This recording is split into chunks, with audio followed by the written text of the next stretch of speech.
প্রথমেই সুসংবাদ দিয়ে ভিডিওটি শুরু করতে চাই। অবশেষে ফাইনালি সবেদা গাছের কলমটি হয়েছে।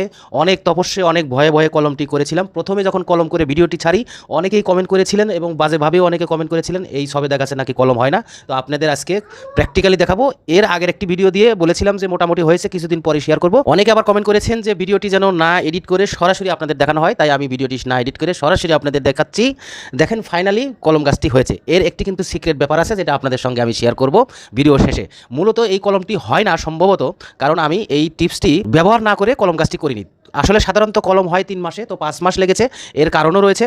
এই সবেদা গাছের মূলত ডালটি মিষ্টি লাগে, যার কারণে প্রচুর পিঁপড়া হয় এবং ফাঙ্গাস তৈরি হয় মিষ্টির কারণে অথবা এই ন্যাকড়া দেওয়ার কারণে।